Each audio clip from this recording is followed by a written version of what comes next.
o tema dessa mensagem, quantos aqui quer ouvir algo novo da parte de Deus hoje? Fala assim, eu. Fala amém. Eu quero algo novo. Aleluia, meus irmãos. Então não vai ser hoje, porque hoje eu quero pregar algo assim bem antigo. Algo que já tem mais de 2000 anos. Amém? Que se passou aqui, que é o Evangelho, que é a Bíblia, que é a palavra escrita de Deus e viva, aquela que transforma o nosso coração, aquela que alimenta a nossa alma, aquela que é lâmpada para os nossos pés e luz para o nosso caminho, aquela que guarda o nosso coração para não pecar contra Deus, que é a palavra viva e eficaz, é a palavra de Deus. Amém, meus irmãos? Então, glória a Deus. Mas continua crendo, porque com certeza Deus, Jesus diz que faz nova todas as coisas, logo, logo Ele tem algo novo aí para a sua vida. Mas hoje vamos de palavra aqui. Hebreus capítulo 2, a partir do versículo 1, diz o seguinte. Põe na Almeida Revista Atualizada para mim, por favor. Hebreus capítulo 2, a partir do versículo 1, diz o seguinte. Por esta razão, importa que nos apeguemos. Fala com seu irmão, se apegue. Segura firme, segura na mão de Deus, aleluia. Por essa razão importa que nos apeguemos com mais firmeza, seja firme, meu irmão, amém? Se apegar ao quê? As verdades ouvidas. Não vou falar nada novo para você, mas eu vou falar algo para você. Se apegue àquilo que você já ouviu, amém? Para que delas jamais nos desviemos, aleluia, irmão. A Bíblia diz, que nós devemos nos apegar às verdades já ouvidas. Então o tema dessa mensagem é se apegando às verdades já conhecidas, aleluia, meus irmãos. Devemos nos apegar a essa palavra com firmeza, para quê? Para que jamais nos desviemos, amém? Então, quero ler aqui pelo menos 3 textos. O primeiro já foi, se tratando da importância de sempre falar a mesma coisa. Sabia que é importante, meus irmãos, ouvir a mesma coisa? A Bíblia nos ensina, por essa razão, Hebreus, a partir do capítulo 1, quando ele diz aqui, por esta razão, o capítulo 1 está se tratando a respeito da glória de Cristo, que Cristo é superior aos anjos, que nós devemos buscar a Cristo e jamais se desviar, e por essa razão nós devemos continuar ouvindo essa mesma palavra, para que possamos continuar firme nesse caminho, amém? Agora, 2 Pedro, capítulo 1, versículo de número 12, diz o seguinte,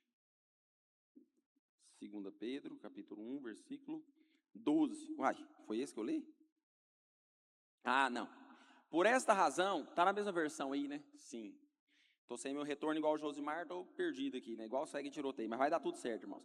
Por essa razão, sempre estarei pronto para trazer-vos lembrados acerca destas coisas, embora estáis certos da verdade já presente convosco e nela confirmados. Ou seja, eu sempre estarei pronto para trazer lembrados acerca destas coisas, Então, outra versão diz aqui, por isso sempre terei o cuidado de lembrar-lhes essas coisas, se bem que vocês já sabem e estão solidamente firmados na verdade que receberam. Então, nós já recebemos a verdade e estamos firmes nelas, amém? Mas o apóstolo Pedro fala o quê? Mas eu vou continuar falando essas verdades a vocês, E por último, Filipenses capítulo 3, versículo 1. Estou lendo esse texto apenas para você acreditar em mim, a importância a respeito de se apegar àquilo que está escrito, àquilo que já nos foi ensinado.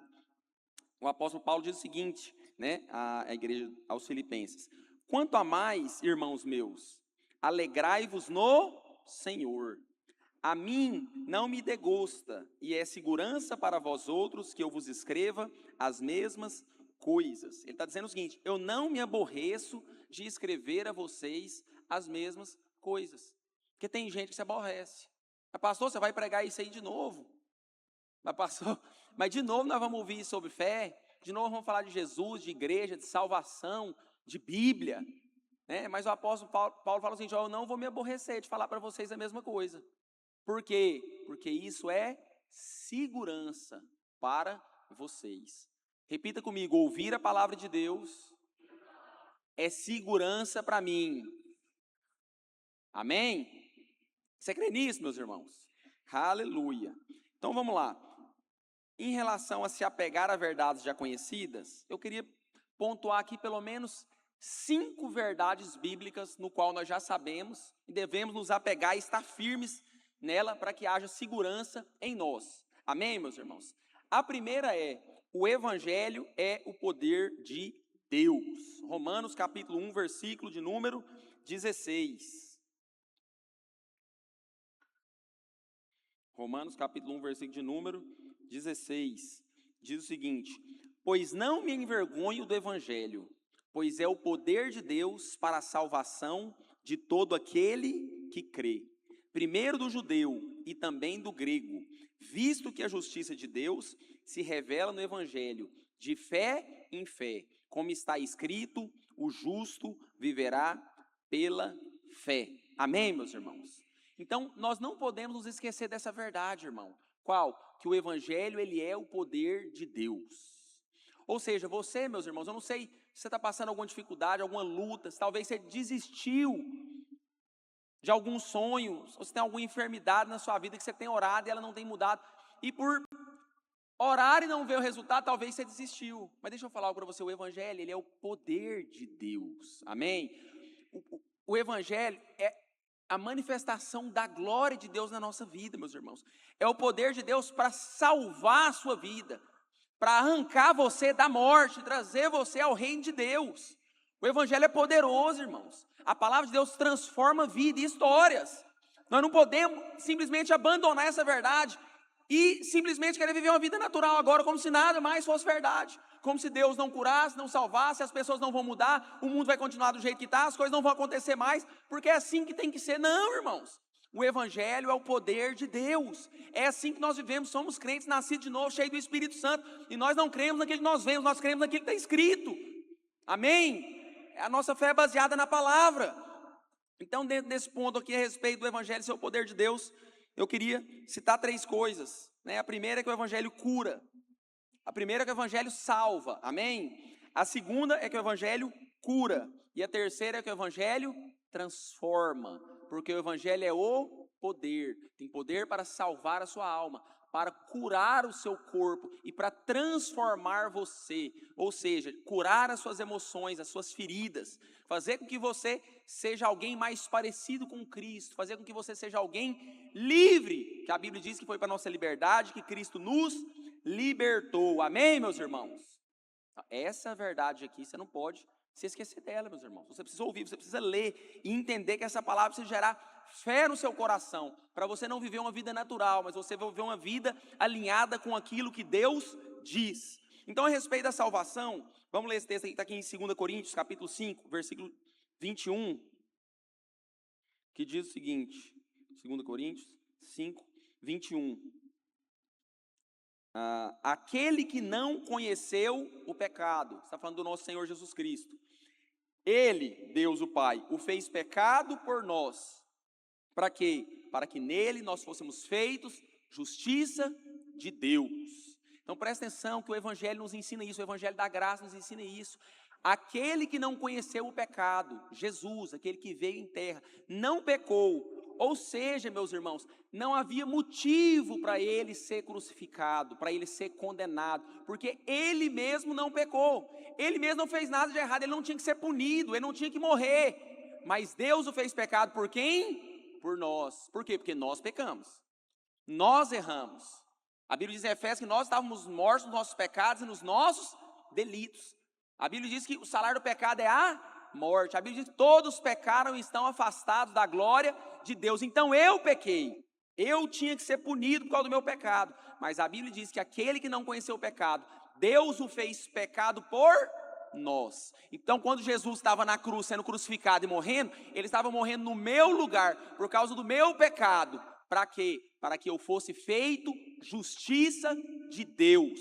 Então quando Deus olha para mim, Ele não me vê, Ele vê Cristo em mim, porque eu sou a justiça de Deus em Cristo Jesus. Assim como o Pai estava olhando para a cruz, Ele estava vendo os nossos pecados sendo levados e a nossa condenação. Por isso, Romanos 8:1 diz: agora, pois, nenhuma condenação há para aqueles que estão em Cristo Jesus. Simplesmente não há condenação sobre mim, porque Deus o fez pecado por nós. Isso se chama a obra substitutiva da cruz. Então não há pecado na minha vida. Pastor, você não tem pecado? Não, eu não. Eu não tenho pecado não, mas você pega. Não, eu peco. É diferente. Eu peco, mas eu sou perdoado, porque o meu pecado foi levado na cruz. A minha justiça é Cristo. Amém? A minha entrada no céu, o meu convite para fazer parte da glória, foi o sangue de Jesus que foi derramado. Não foi o que eu fiz de certo ou errado, não. Não foi o que eu fiz de bom. Eu fui achado, fui encontrado, fui amado e fui perdoado por Deus. Amém? Ele é a nossa justiça. Então o evangelho é o poder de Deus, porque ele faz com que você entenda que não há justiça em você mesmo. Ai meu Deus, Deus não vai me abençoar não, porque agora olha o que eu fiz. Você já pensou se Deus fosse se relacionar conosco baseado nos nossos erros e nos nossos acertos? A primeira coisa que ia acontecer é que nós íamos para o inferno. Simples assim, você ia ter que pagar pelo seu pecado. Mas Jesus morreu na cruz para nos salvar. Ele é a nossa justiça, amém? Então o evangelho revela essa glória e essa graça para nós. Onde nós entendemos que nós, por si só, não conseguimos nos salvar, mas recebemos salvação dele, amém? Ele amou o mundo de tal maneira que deu o seu Filho unigênito para que todo aquele que crê não morra, mas tenha vida eterna. Aleluia. Então repita comigo, o evangelho salva. Amém, mas o evangelho também cura. Vamos ler o texto de Mateus, capítulo 9, a partir do versículo de número 35.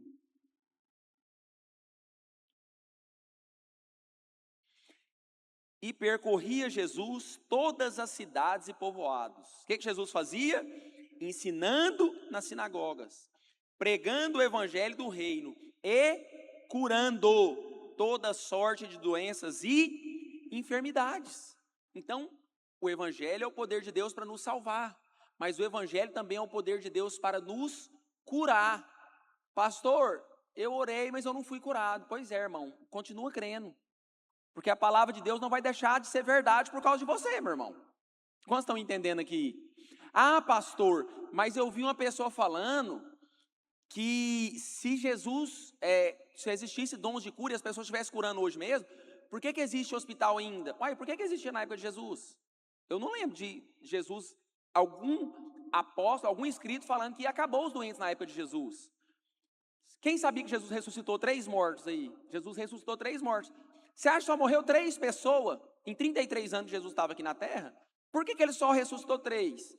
Não é porque algo não aconteceu, meu irmão, que a palavra de Deus deixou de ser verdade. Para de achar argumentos com incredulidade. Creia na palavra e fala assim, Jesus cura, prega, cura e salva. Eu creio e recebo cura, por meio de Cristo, por meio do seu sangue. Não é por mim, a Bíblia diz em Isaías 53, verdadeiramente ele levou sobre si todas as nossas enfermidades. O castigo que nos traz a paz estava sobre ele, e por tuas feridas nós fomos sarados, nós fomos curados. O castigo que nos traz a paz estava sobre ele foi castigado para que eu tivesse paz. Ele foi ferido para que eu fosse curado. O corpo dele foi partido e foi moído para que eu tivesse cura. Então creia na palavra de Deus, creia no evangelho, porque ele é o poder de Deus. Amém, meus irmãos? Então fala assim, o evangelho cura. Amém. Mas o evangelho também transforma. Gálatas capítulo 5, a partir do versículo 22. Irmãos, eu creio que Deus quer falar fortemente com você nessa manhã, amém? Fique com o seu coração aberto. Essa palavra é uma palavra que vai gerar muitos frutos na sua vida. Gálatas capítulo 5, a partir do versículo 22, diz o seguinte. Vocês estão comigo aí, irmãos? Amém. Mas o fruto do Espírito é, quando eu nasço de novo e recebo o Espírito Santo e vivo uma vida de relacionamento com Deus, baseado na sua palavra, o que acontece comigo? É isso que é o fruto do Espírito é. Quantos entenderam? O fruto do Espírito é, eu nasci de novo, ando com Deus, ando na sua palavra, então o que vai acontecer na minha vida? Aí está escrito aqui, vamos lá. Amor, alegria, paz, longanimidade, benignidade, bondade, fidelidade, mansidão, domínio próprio. Contra essas coisas não há lei. Esse é o fruto do Espírito. É isso que tem que ser manifesto na sua vida. Essa é a realidade do céu para a sua vida, irmão. Eu sei que às vezes quando alguém olha para você, vê outra coisa. Mas a realidade não é o que a pessoa está vendo. A realidade é o que está dentro de você. Você precisa se relacionar com Deus, porque o Espírito Santo vai transformar você. Então você precisa ter paz. Amém, meus irmãos? Talvez você tenha perdido a sua paz. Talvez você tenha noites de insônia, tomando remédio para dormir, triste. Essa não é a verdade do evangelho, irmãos. Eu tenho conversado com a minha esposa a respeito disso. Nós não vamos nos desanimar. A Bíblia diz, não nos desanimemos. Nós temos que perseverar na fé e naquilo que está escrito, irmão. Não importa se o mundo inteiro falar que agora é normal isso. Eu vou continuar crendo na palavra de Deus.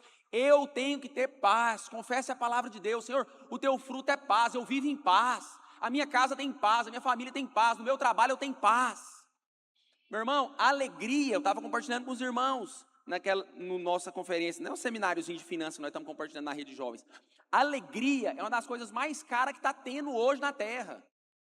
Coisa mais cara. O que você quer? Você quer uma Ferrari? Não. Você quer empresa? Não. Você quer família? Não. Não quero. Eu quero só alegria. Eu quero um minuto de alegria. Eu quero sentir prazer. Eu quero ter felicidade. Por quê? Porque as pessoas têm tido isso roubado, com depressão, com tristeza, com que nada está bom. Essa não é a realidade da palavra, irmão. Eu não estou falando que você está em pecado. Eu não estou falando nada, irmão. Eu estou falando no evangelho. Ele diz que o fruto do Espírito é alegria. E se o fruto do Espírito é alegria, a alegria de Deus, que é a minha força, tem que ser manifesta na minha vida. Eu preciso orar por isso, eu preciso confessar, eu preciso crer. Amém? Mandar a tristeza embora. Sai em nome de Jesus, tristeza. Eu quero ter alegria, eu quero ter paz. Eu quero ter amor na minha vida. Amor pela própria vida, coisa que muitas pessoas não estão tendo. Amor pelo próximo, amor a Deus. Porque esse é o fruto do Espírito de Deus. Mansidão. Isso aí, se alegria está em falta no mercado, mansidão então, não sei nem onde que ir, né? Só sei em Cristo hoje, não tem outro lugar. Porque como as pessoas andam iracunda, meu irmão. Qualquer coisa ofende outra pessoa, você não pode falar nada que a pessoa já está ofendida, né? Mas nós não, irmão, nós somos o povo de Deus, amém? Nós somos mansos. Jesus disse, eu sou manso e humilde. Nós também recebemos essa mansidão e essa humildade dele. Então, todos esse fruto, porque é um fruto manifestado em 9, né? Tudo isso é o Espírito Santo que produz em nós. Não adianta, meus irmãos, apesar que você está certo de fazer isso, você acordar e falar, a partir de hoje eu não vou brigar mais com a minha mulher. Não vai resolver. Daqui a pouco, aquela velha natureza dentro de você, ela vai gritar. Não adianta você parar, eu vou começar a fazer academia. Não adianta. Eu vou comer menos. Eu vou parar de mentir. Você está certinho em tentar fazer isso. Agora, existe algo que está acima disso. A palavra de Deus, que é a verdade, o relacionamento com o Espírito, que gera um fruto, que é alegria, amor, paz, paciência, mansidão, benignidade, fidelidade, domínio próprio. Esse é o fruto do Espírito. E nós devemos nos relacionar com Deus para que esse fruto se manifeste na nossa vida. Amém, meus irmãos? Então, tudo isso nós falamos é algo que transforma a nossa alma. Porque o Evangelho é o Evangelho de transformação. Nós nascemos de novo, eu sempre digo isso, irmão. Você nasceu de novo foi no Espírito, não foi na sua alma. Agora o cara é crente, está fazendo aquilo lá. Pois é, irmão, estou fazendo, mas eu estou de fé em fé. Eu vou melhorar. Eu nasci de novo no meu espírito, ele está pronto. O Espírito de Deus habita no meu espírito, mas na minha carne ainda habita a minha velha natureza. Então, eu vou orar e relacionar com Deus para que o fruto do Espírito me transforme. Amém? De fé em fé, de glória em glória, na imagem de Cristo. Então, diga comigo, o Evangelho transforma. Aleluia. Então, meus irmãos, o Evangelho, ele é o poder de Deus. Amém? Nós não podemos colocar a nossa esperança em outra coisa. Esse ponto aqui, nós podíamos ficar só nele, talvez até, não sei se nós fica não. Mas vamos lá. É muito importante nós entendermos a respeito do Evangelho. A Bíblia diz em Lucas capítulo 16, a parábola do rico e do Lázaro, né? Uns chamam de parábola, outros falam que é uma história. Quantos aqui participaram da contação de história aí nas células? Levanta a mão, você que participou de uma contação de história. Que tremendo, né? Então você vai ouvir a história e falar, se eu errar, você me fala, né? Que a história tem essa parte, tem a contação de história, não é assim não, para a pessoa aprender a história. Mas é bacana, é uma bênção, né? Mas a Bíblia conta essa parábola do rico e do Lázaro. Por que alguns falam que é uma história? Porque é a única parábola da Bíblia que é citado nome. De todas as parábolas que Jesus citou, nenhuma cita nome. E ali ele cita o nome de Lázaro, né? Que significa Deus ajuda. Então alguns teólogos falam que o Senhor Jesus estava querendo mostrar que Deus ajuda as pessoas necessitadas, né? Mas a Bíblia fala o nome de Abraão também. Então eu particularmente fico em cima do muro, não sei qual que é, se é parábola ou se é história, amém? Mas o que importa é a lição que está dentro do texto que nós temos que extrair. Por que eu estou falando para você, irmão, se é parábola ou não? Porque se Jesus está contando a parábola, foi algo que não aconteceu literalmente. Agora, se ele contou uma história, isso aconteceu. E como ele citou o nome de Abraão, provavelmente eu acredito que aconteceu. Amém, irmãos? Mas a história é que havia um rico e havia Lázaro. O rico estava na casa dele de boa comendo, e Lázaro estava lá na porta da casa dele, jazia ali na porta da casa dele, desejava comer a comida dele, e a Bíblia diz que até o cachorro lambia as chagas de Lázaro. E de repente ele morreu e os anjos o levaram para o seio de Abraão. E quando o rico morreu, ele foi levado para o Hades, né, um lugar onde um está guardando o julgamento, que é o céu, e o outro está guardando a condenação eterna, que é no inferno. Mas a Bíblia diz que de alguma maneira, se essa história aconteceu, foi algo que Deus permitiu. Não é normal que alguém que esteja no inferno veja alguém que está lá no céu, mas de alguma maneira o rico conseguiu ver a Lázaro e a Abraão. E aí, partindo para o final, o ponto que nós queremos falar, ele diz o seguinte: olha, pai Abraão, mande que alguém vá até a minha casa, porque eu tenho 5 irmãos, e eu estou aqui sofrendo, padecendo. Ele até pediu para molhar a ponta, né, do dedo lá para refrescar a língua dele. Eu estou aqui sofrendo, estou sendo atormentado. Eu tenho 5 irmãos que estão lá na terra ainda. Manda alguém, vai lá e anuncia que isso aqui é verdade. Mas o que ele falou? Ele tem a lei e os profetas. Não, mas vai você mesmo lá. Não, nem que alguém ressuscite dos mortos e vá até na sua casa e pregue, não vai resolver, porque eles têm a lei e os profetas. Pastor, o que você quer falar a respeito disso? Que nós pomos uma esperança em qualquer coisa para mudar a vida das pessoas. Faz um curso, faz não sei o que, prega, vamos tocar aquela música, vamos mudar. Meu irmão, evangelho. Você tem a lei e os profetas. O Novo Testamento não estava escrito ainda. A lei e os profetas é a Bíblia. É o Pentateuco e os profetas maiores e os profetas menores. O que ele estava falando era o seguinte: ele tem a palavra que pode transformar a vida dele. Se ele não crê nessa palavra, não adianta ele ver um morto voltando à vida. Porque a única coisa que pode transformar a sua vida é o Evangelho. Que no caso era a antiga aliança, que ainda não tinha sido escrito, que é a sombra da realidade que é Cristo. Amém, meus irmãos? Então, entenda, o que tem poder para mudar a sua vida e a vida das pessoas é o Evangelho. Ah, mas se acontecesse algum milagre e a pessoa vesse, meu irmão, Evangelho. Nem se morrer e ressuscitar e for lá, falou, não adianta. Nem que o morto ressuscite e vai lá pregar, não adianta. Porque eles já têm a lei e os profetas. Você já tem o Evangelho, você já tem a palavra da verdade, irmão. Não precisa ficar esperando, se o pastor vir lá da Tanzânia orar comigo, vai acontecer alguma coisa. Você já tem a palavra de Deus, você já tem o Evangelho, creia no Evangelho, amém? Aleluia. Então não coloque a esperança em nada fora da palavra de Deus.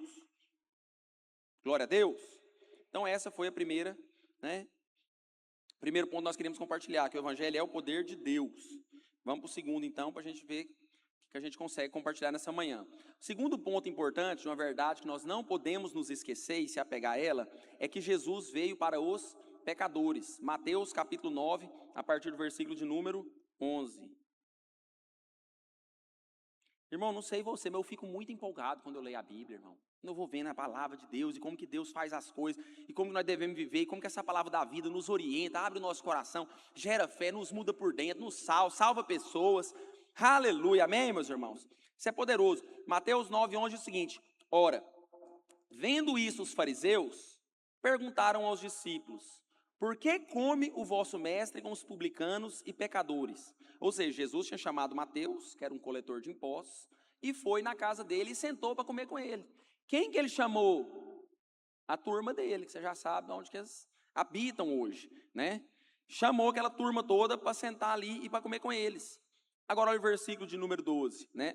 Continuando 11. Ora, vendo isso os fariseus perguntaram aos discípulos: por que come o vosso mestre com os publicanos e pecadores? Mas Jesus, ouvindo isso, disse: os sãos não precisam de médico, e sim os doentes. Ide, porém, e aprendei o que significa: misericórdia quero, e não holocausto, pois não vim chamar justos, e sim pecadores ao arrependimento. Então presta atenção, meus irmãos, Jesus veio para os pecadores, foi ele que falou: quando uma pessoa está curada, ela não precisa ir no médico. Eu sou o médico, tem pessoa doente nessa casa, eles estão precisando de cura, e eu estou aqui para curá-los. Agora, aqueles que acham que não estão doentes, eles não precisam de mim, e eu não vim para eles, porque eu vim para os doentes, porque os sãos não necessitam de médicos. Agora, com quem que Jesus estava sentado, que as pessoas ali se escandalizaram? Com um cobrador de impostos. Você já ouviu alguma frase, algum crente que falou assim, nós podíamos explodir Brasília? Você já ouviu alguém falar isso aí ou não? O Saddam Hussein podia mandar uma bomba, um avião e explodir Brasília todinho. Pois é, se Jesus estivesse aqui, irmãos, agora isso é bíblico, né? Porque a gente tinha algum defendendo na internet que Jesus não ia estar fazendo isso. Isso aqui é bíblico, Jesus ia sentar com algum deles. Porque está escrito que ele assentou. Por quê? Porque são pecadores, agora são pecadores que sabiam que precisavam de arrependimento.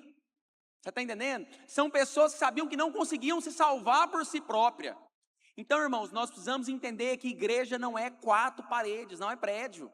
Nós não podemos esquecer dessa verdade, nós precisamos se apegar a essa verdade. Jesus veio para os doentes, nós precisamos ir. Você precisa se relacionar com as pessoas. Você precisa pregar para as pessoas, você precisa visitar as pessoas, você precisa dar atenção às pessoas, você precisa amar as pessoas, porque Jesus veio para elas, irmãos. Aqui a maioria hoje está curado. Ah, mas eu não preciso do evangelho. Você já tem, recebe, faz parte. Você está em Cristo. Ele está contando com você para levar essa realidade para as outras pessoas. Então nós temos que parar de ser uma igreja fechada. Uma igreja, né? Não sei a palavra. Uma igreja que não recebe ninguém de fora, exclusiva, você acha? É isso aí mesmo, irmão. Seja alguém que vá atrás das pessoas, seja alguém que ama as pessoas, e entenda que você está aqui, porque tem alguém lá fora que está doente. Jesus não veio para os sãos, ele veio para os doentes, irmãos. Aqui nós recebemos uma palavra de ânimo, vigor, força, uma palavra profética, uma direção, uma palavra de alinhamento, de encorajamento, de exortação, mas é no nosso dia a dia que nós vamos viver aquilo que Jesus veio, o motivo principal pelo qual Jesus veio. Qual que é? Curar os doentes. Como disse em Isaías 61, a partir do versículo 1, a pôr em liberdade os algemados, a proclamar a justiça do nosso Deus. Amém? Aleluia. Então, seja alguém que ama, meus irmãos, as pessoas que estão perdidas. Porque você não está no Antigo Testamento mais não, irmão, que a pessoa ficava leprosa, você tinha que colocar ela fora do arraial e deixar ela 7 dias lá. Tem crente que pensa que o ímpio é leproso. Não toque em mim. Sou ungido do Senhor. Meu irmão, olha onde que Jesus andava, com quem que Jesus falava, com quem que Jesus conversava. Foi lá no poço, sentou do lado da mulher samaritana, que tinha 5 maridos, que tinha agora não era dela. Jesus foi lá e pregou o evangelho para aquela mulher, ela foi transformada. Uma aldeia lá foi salva, porque ela saiu testemunhando a respeito do evangelho. Mateus se tornou um discípulo de Jesus, um seguidor. Quantos estão entendendo aqui que Jesus veio para essas pessoas? Agora, nós temos que falar isso aqui, irmão, porque quando você converteu lá, você sabia, mas parece que os crentes no meio do caminho, eles esquecem essas coisas. Por quê? Porque ele quer viver só. Quem que vai tocar hoje? Tem telão de LED? Como é que vai ser a célula? Quem trouxe o lanche da célula? Que dia que vai ser a nossa comunhão? Quando que é a viagem para BH? Né? Só comunhão. Brincadeira, Josmar. Comunhão faz parte. Mas nós temos que entender que existe algo a mais, irmãos. Nós vamos usufruir de tudo que Deus tem para nós. Nós vamos comer o melhor da terra, diz a Bíblia. Quem crê, comerá o melhor dessa terra. Nós vamos andar com Cristo, amém? Mas nós temos que fazer a obra antes de tudo isso. Porque é muito mais importante, porque foi para isso que Jesus veio. Para curar os doentes, meu irmão. Não esqueça, então, que Jesus veio para os pecadores. Amém? Então, não se escandalize. Você vê eu sentado de vez em quando, uma pessoa conversando, outro irmão, um irmãozinho em outro lugar. O que aquele cara está fazendo lá? Se não for pregando o evangelho, meu irmão, vai lá e salva ele. Mas com certeza nós vamos estar fazendo a obra de Deus, amém? Em contrapartida, porque o evangelho é um evangelho equilibrado, amém? Nós temos um texto aqui, eu vou ler só um, mas acredite no que esse texto está falando, porque tem um contexto aqui. 1 Coríntios capítulo 5, versículo 11. Diz o seguinte. De um lado, o que a Bíblia fala? Se assenta com os pecadores. Ah, mas o cara roubou, o cara viajou no avião, gastou não sei quantos milhões. Vai lá e prega o evangelho para o cara. Ele está doente. Prega o evangelho. Você está arrependido. Se ele reconhece que ele está doente, senta com ele, gasta um tempo, investe na vida dele. Prega, ora, impõe as mãos, visita de novo. ora de novo, manda mensagem, visita, oferta na vida dele, ora por ele, jejua por ele, visita de novo. Amém, irmãos? Se a pessoa está precisando de ajuda, se ela entende que ela é doente, Jesus veio para ela. Agora tem uns, irmão, que não quer.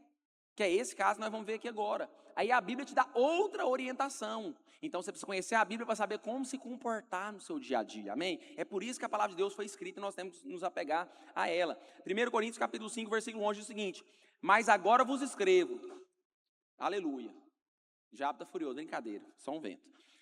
Mas agora vos escrevo que não vos associeis com alguém que, dizendo-se irmão, não tem nada a ver com aquele cara que está perdido lá, que Jesus estava sentado com ele, que ele roubava o dinheiro das pessoas, e todo mundo sabia, e todo mundo falou: por que esse homem está sentado com esse cara, sem que ele está roubando nós?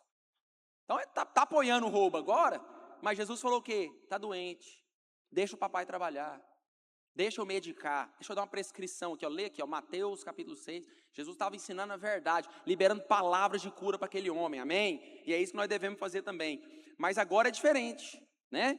Olha aqui, agora vos escrevo que não vos associeis com alguém que, dizendo-se irmão, for impuro, avarento, idólatra, maldizente, beberrão, roubador, com esse tal nem comais. Espera aí o negócio já mudou completamente de conversa. Se o cara se diz crente, mas ele quer viver com alguém do mundo, ele não recebe exortação, não reconhece a autoridade da igreja para exortá-lo e para colocar no caminho que ele deve andar. Então a Bíblia diz: com esse nem assentais e comais. A minha esposa sabe, eu já fiz isso.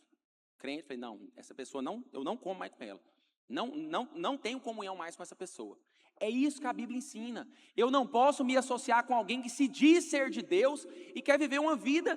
É alguém que fala que está curado, mas está mais doente, você está entendendo? Essa pessoa vai me contaminar, vai contaminar a igreja. Então eu não devo me associar com ela. É claro que antes disso existe direção, exortação, amor, palavra, mas se a pessoa decidiu andar por aquele caminho, ela não vai se associar comigo, porque eu sou de Cristo, amém? Eu ando na palavra de Deus. Glória a Deus.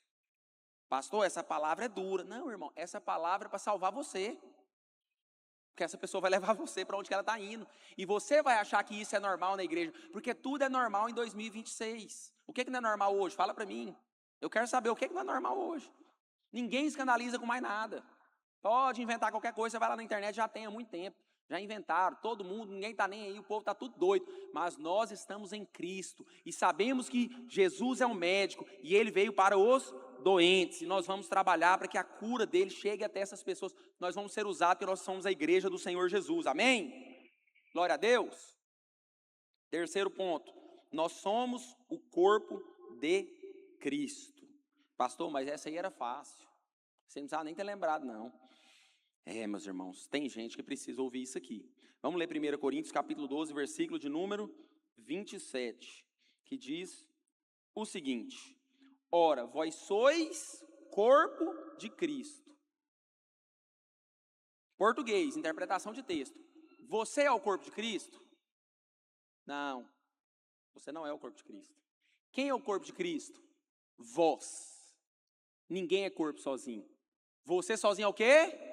Membro. O que a minha mão faz sozinha? O que o meu dedo faz sozinho? Eu recebo vida se eu estou desconectado do corpo.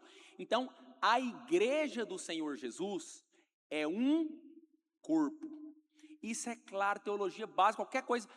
Todos os textos bíblicos vão apontar para isso. A igreja é o corpo de Cristo. E você é membro do corpo. E nós estamos ligados uns aos outros. E Cristo é o cabeça do corpo. Que o corpo é a igreja. Então você não é igreja sozinho. Eu sou a igreja, baseado em quê? Se você me falar, eu vou acreditar, não tem problema. Você pode vir aqui agora e falar para mim. O texto está falando que você é a igreja. Você não é a igreja. Nós somos a igreja. Nós somos um povo escolhido e separado. Nós somos o corpo. Nós estamos ligados uns com os outros, juntas e medulas. O sangue de Cristo flui, a vida de Deus flui através do corpo. A igreja é o corpo de Cristo. Amém? Então você não é igreja sozinho. Não, eu vou ficar lá em casa, que lá em casa eu oro sozinho. Eu não estou falando que Deus não ouve a sua oração sozinho. Pelo contrário, Jesus ensinou isso, você deve orar sozinho. Assim como você deve congregar e orar com a igreja também. Mas você não é igreja sozinho, você é igreja reunido com o corpo. Porque sozinho você é membro, e membro desligado do corpo não recebe vida, não funciona. Quantos estão entendendo? Então, meus irmãos, esse negócio de eu não vou congregar, eu não preciso estar na igreja, eu sou igreja sozinho, a igreja sou eu, Deus habita em mim. Ok, tudo que você falou é verdade. A única coisa que não é verdade é que você é igreja sozinho. Isso não é verdade. Agora que você pode orar sozinho, que Deus está na sua casa, tudo isso, meu irmão, é uma verdade bíblica. Se você estiver lá no Afeganistão, sozinho lá, você vai orar, Deus, não deixa esse homem bomba me explodir. Deus vai ouvir sua oração lá e você resolve com ele, você vai ser mártir ou não. Mas Deus vai te ouvir, amém? Deus está em todos os lugares. E Ele ouve os seus filhos, a Bíblia diz isso. Agora, igreja, você só é junto com os irmãos, ligado, fazendo parte da vida cotidiana, uns dos outros, né? Olha como a Bíblia afirma isso, que a gente não faz teologia num versículo só. Hebreus capítulo 10, versículo de número 25. O que a Bíblia diz? Não vos deixando de congregar, como é costume de alguns. Antes de deixar de congregar, que é costume de alguns, faça o contrário disso, admoesta, avisa as pessoas a necessidade de estar junto, de servir a Deus, de ouvir a palavra de Deus. Então, é uma ordenança bíblica, não deixe de congregar. Ah, pastor, você fala isso porque você gosta de ver as cadeiras cheias. Meu irmão, por mim estava pipocando gente, até pendurado no telhado aqui hoje. Cada um aí, segurando, os irmãos, vai lá, glória a Deus, nós queremos pregação do evangelho, nós queremos que as pessoas ouçam verdade, porque o evangelho é o poder de Deus para salvar todo aquele que crê. Eu ouvi o evangelho e minha vida foi transformada para sempre, mudou a minha história, e mais, mudou a eternidade da minha vida, que ia ser afastado de Deus, e agora eu vou estar unido com Ele para sempre. Agora, nós não podemos deixar de falar a verdade, a palavra de Deus. Por quê? Porque se o irmão deixar de congregar e não vir aqui, ele só não vai me deixar triste porque eu não estou vendo que a igreja está cheia. Ele não vai estar obedecendo a palavra de Deus. Ele vai estar dando lugar ao diabo. Ele vai esfriar na fé. É simples assim, irmão. Só perguntar. O irmão não vem 3 vezes, você já vai conversar com ele. Rapaz, não está muito bem, não. Eu não vejo um cara que não vem, tem 1 ano na igreja, que, rapaz do céu, como eu estou orando, pregando, minha célula multiplicou 5 vezes. Eu não vejo. Se você vê que o cara não veio 2, você já vai conversar, já tem a síndrome de Adão ali. Já deu uma escondida já. Aí o que ele faz? Joga a culpa em outro. Não, foi a igreja, foi o pastor, né? Foi a mulher que tu me deste. O camarada já pega e já terceiriza a culpa na hora, né? Agora nós, como cristãos, temos que reconhecer nossas falhas, os nossos erros e nos quebrantar, porque há perdão. Temos um advogado no céu, amém? Jesus Cristo é aquele que nos perdoa e nos defende. Então, se você falhou, meu irmão, reconheça o seu pecado, que você é filho de Deus e Deus te recebe e te perdoa, amém? Então, Mateus, a partir do capítulo 16, também fala a história, né, da primeira vez onde a palavra igreja, que é a palavra eclésia, é citado na Bíblia, né? Jesus chama os seus discípulos e fala: quem eles estão dizendo que eu sou? Uns João Batista, outro Elias, outro Jeremias, outro algum dos profetas. Aí Jesus fala para Pedro: mas tu, né? Mas vocês, quem acham que eu sou? Primeiramente, a pergunta dos discípulos, né? Mas vocês, quem dizem que eu sou? Aí Pedro levantou e falou: o quê? Tu és... Rapaz, eu já fui melhor nesse negócio, hein? Jesus fala para ele o seguinte, né? Não foi carne nem sangue que te revelou, mas foi o meu Pai que está nos céus. Também te digo que tu és Pedro, e sob essa pedra edificarei a minha igreja, a minha eclésia, a minha congregação, o meu ajuntamento de pessoas. Ali que foi a palavra igreja, eclésia, assembleia, amém? Pessoas reunidas, conselho, concílio. Isso é a igreja. Jesus não falou, não, sozinho lá na sua casa, isso é a igreja. Não, a igreja está junta e unida em Cristo. Amém? Nós somos o corpo de Cristo. Essa é a primeira vez que a palavra eclésia está na Bíblia. Então, esse é o contexto da palavra igreja. Ajuntamento de pessoas. Então, você nunca vai ser igreja sozinho. Você é um membro que estará desligado do corpo. Amém? Então, se apegue a essa verdade, meus irmãos, porque ela é muito importante. Vamos lá. 4º ponto. Somos propriedades de Cristo. Irmão, deixa eu falar para vocês aqui. Deus me deu uma palavra tão poderosa para me ministrar aqui hoje, mas eu falei, pastor, é dia das mães. Tenho certeza que muitos irmãos não vão poder participar, né? Alguns ficaram na conferência em BH, outros vão viajar, outros vão passar o dia com a mãe. Falei, mas eu vou guardar essa palavra para ministrar num próximo culto. Mas hoje, né, como a gente está cheio daquilo, eu deixei algumas sombras aqui nessa palavra aqui. O título da mensagem vai ser O Único e Verdadeiro Evangelho. Quando eu postar esse título aí, vocês vêm participar do culto, amém? Porque é a palavra de Deus, irmão, não é porque eu vou pregar não, mas é porque realmente é algo que Deus me deu, e é uma palavra assim, que eu creio que é para nós, para os dias atuais, né? E eu estou falando um pouco a respeito dela aqui também, mas depois vamos ser muito mais enfáticos nesse dia que eu for ministrar. Mas esse que é um desses pontos que está dentro dessa palavra. Somos propriedades de Cristo. Essa é uma verdade que nós não podemos deixar de nos apegar a ela. 1 Pedro capítulo 1, versículo de número 18.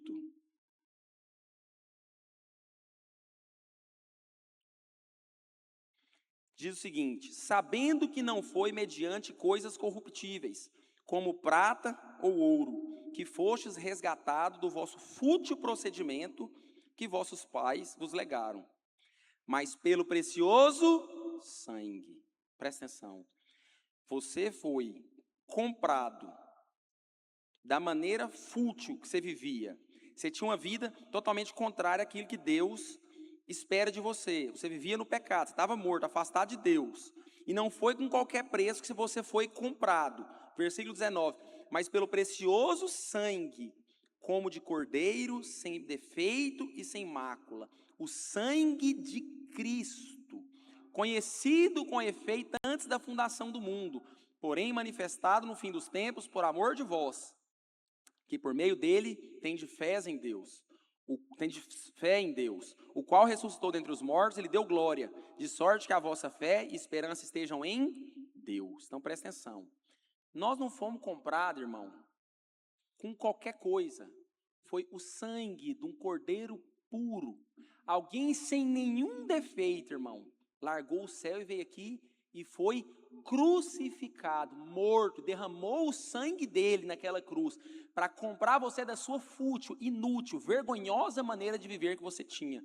E ele te transportou do império das trevas para o reino da sua maravilhosa luz. Então você foi comprado. Isso aqui, irmão, eu creio que alguns aqui gostam de ouvir essa palavra, mas isso aqui é uma pregação que muitas pessoas não querem ouvir. Você foi comprado por Cristo, você não é seu mais.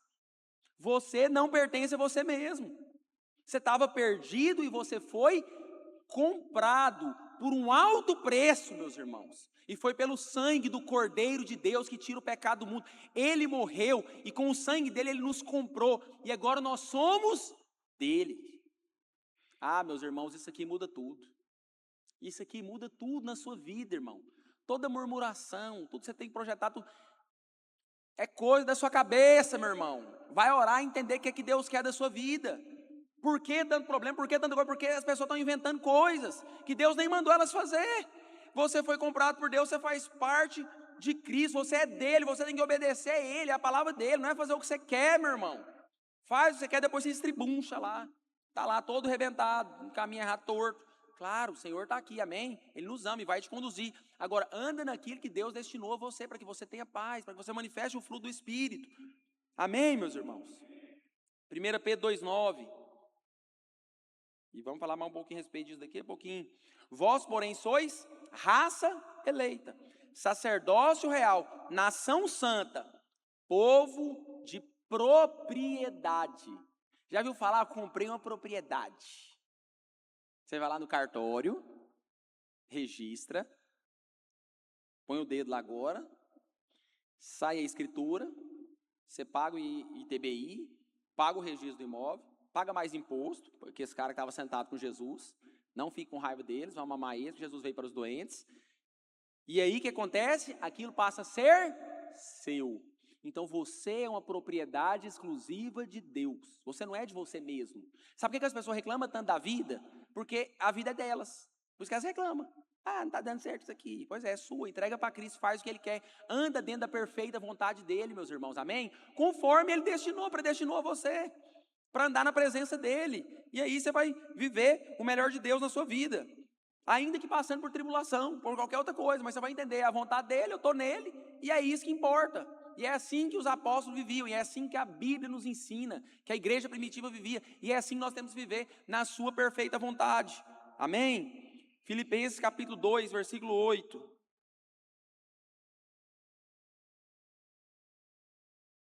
Está vendo? Foi só uma palhinha da palavra que eu vou ministrar. Deus tem muita coisa para falar para nós, meus irmãos. Filipenses 2,8. A si mesmo se humilhou, tornando-se obediente até a morte e morte de cruz. Quando você fala a palavra obedecer para alguns irmãos, você faz assim, ó. As pessoas chegam. Lembra quando você dá choque com aquelas maquininhas? Não existe a palavra obedecer, eu faço o que eu quiser. A pessoa não sabe mais o que significa a palavra obedecer. Os filhos não sabem o que significa obedecer. Os irmãos não sabem o que significa obedecer. Pastor, você está generalizando? Não estou, irmão. Só estou falando para você que a geração que nós vivemos, é comum as pessoas não saber o que significa a palavra obediência. Não estou aqui para obedecer ninguém, não estou aqui para fazer nada, não estou aqui para... Meu irmão, Jesus foi obediente até a morte.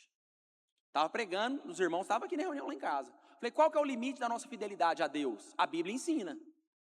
Poucas pessoas vão te ensinar, mas a Bíblia te ensina. Ser fiel até a morte, e eu vou te dar a coroa da vida. O limite da nossa fidelidade a Deus é a nossa vida, irmão. Pastor, meu avô morrer, morre, mas morre fiel. Está cheio de gente morrendo agora, sendo degolado, enterrado vivo. Pode pesquisar na internet, você vai acreditar no que eu estou falando. De poucos em poucos minutos morre um cristão perseguido. Ele está lá e ele está dando a vida dele por Cristo, porque a vida dele não é dele, mas a vida dele é de Cristo. E ele entendeu que ele é propriedade de Deus. E ele entende que essa vida aqui é passageira e que Deus preparou para nós é eterno. Mas as pessoas só olham as coisas que os olhos delas estão vendo. Elas não focam na palavra. Então, irmão, nós precisamos ser obediente até a morte. Então, se Deus falou, pastor, mas Deus falou, mas eu não me sinto confortável, eu estou achando que não é assim. Pois é, irmão, então esquece o que você acha e obedece a palavra de Deus. Se o que você acha for certo, eu mesmo queria seu conselho. Eu nem ia ler a Bíblia, mas não, vem cá, irmão, você que sabe aí. O que você acha que eu vou fazer? Eu vou orar para você me falar as coisas. Mas você não sabe nem o que você faz. Eu também não sei. Nós somos completamente dependentes de Deus. Então obedeça aquilo que Ele falou na sua palavra, meus irmãos. Amém? Tito capítulo 4, a partir do versículo de número 13. Não, está errado. Tiago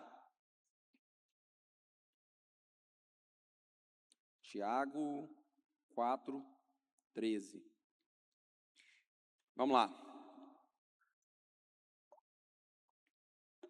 E nós já estamos encerrando. Amém, meus irmãos? Tranquilo que a comidinha está prontinha lá e vai dar tudo certo.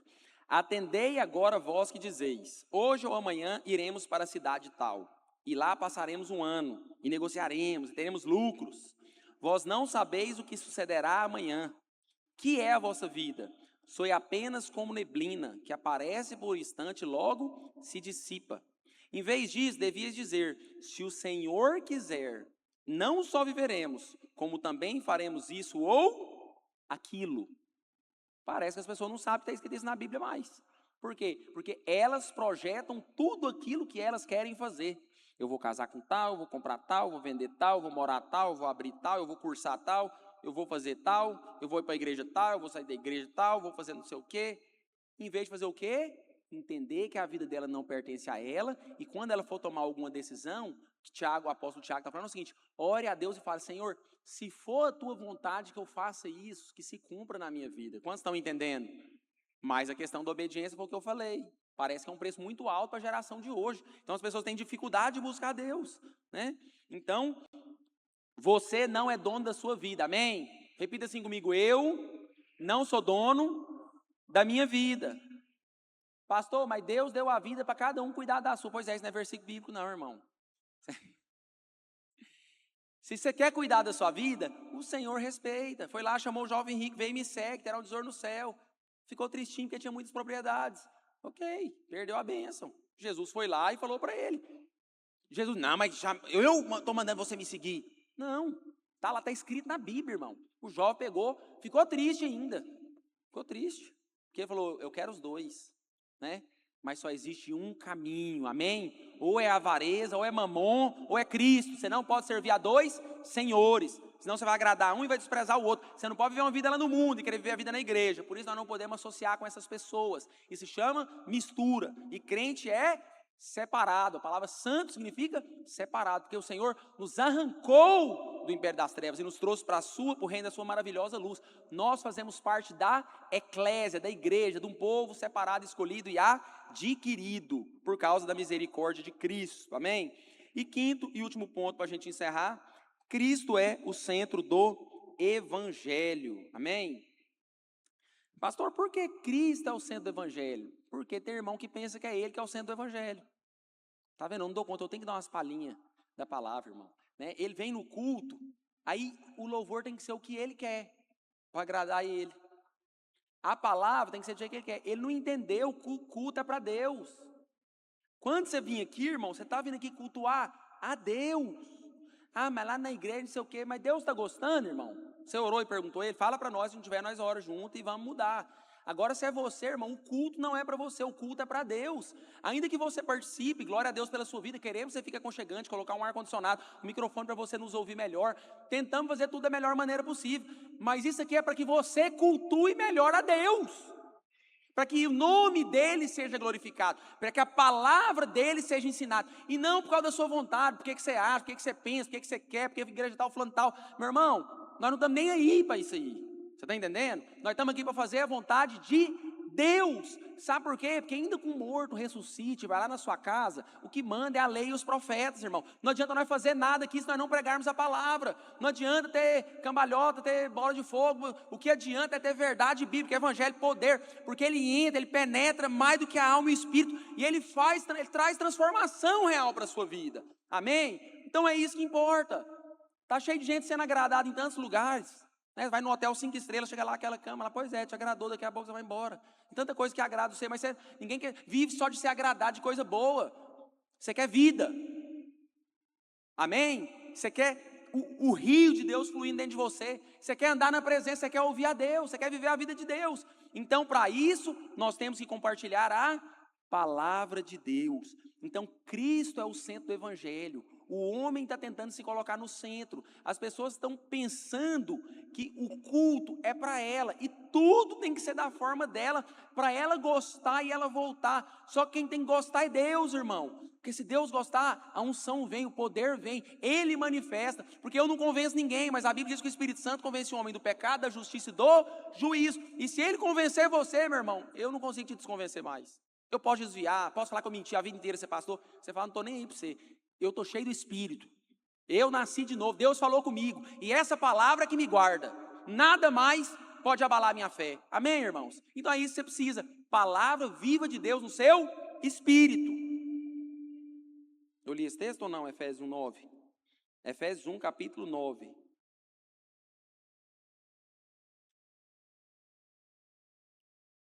Desvendando-nos o mistério da sua vontade, segundo o beneplácito que propuser em Cristo. Qual que é a vontade de Deus?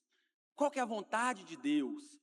De fazer convergir nele, na dispensação da plenitude dos tempos, todas as coisas, tanto as do céu como as da terra. Fazer convergir tudo em Cristo. Tudo, irmão, a palavra, os anjos, o céu, a salvação, o reino, a eternidade, o milênio, a glória, os dons, a graça, tudo está convergido em Cristo, porque Cristo é tudo em todos. Por isso nós cantamos, nós amamos a Cristo, por isso nós entregamos a nossa vida ao Senhor Jesus Cristo, porque o Pai quis convergir tudo nele. Amém? Ele é a imagem real de todas as coisas da Bíblia. Aleluia. Amém? João capítulo 3, a partir do versículo 25, nós vamos encerrar com esse texto aqui, irmãos, amém? Eu tenho um minuto para ler ele. João capítulo 3, a partir do versículo de número 25. Diz o seguinte: ora, entre os discípulos de João Batista, e um judeu, suscitou uma contenda com respeito à purificação. E foram ter João e lhe disseram: mestre, aquele que estava contigo além do Jordão, do qual tem dado testemunho, está batizando, e todos lhe saem ao encontro. Respondeu João: o homem não pode receber coisa alguma se do céu não lhe for dada. Vós mesmos sois testemunhas de que vos disse: eu não sou o Cristo, mas fui enviado como seu precursor. O que tem a noiva é o noivo. O amigo do noivo que está presente e ouve, muito se regozija por causa da voz do noivo, pois essa alegria já se cumpriu em mim. Convém que ele cresça e eu diminua. Amém, meus irmãos? Você pode ficar de pé? A Bíblia diz, irmãos, que Cristo é que tem que aparecer.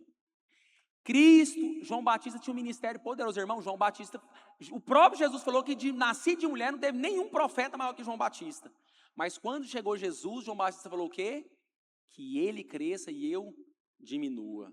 Meus irmãos, tudo na sua vida, Cristo tem que ser exaltado, ele tem que ser glorificado, e que você, a sua vontade, os seus desejos, eles diminuam.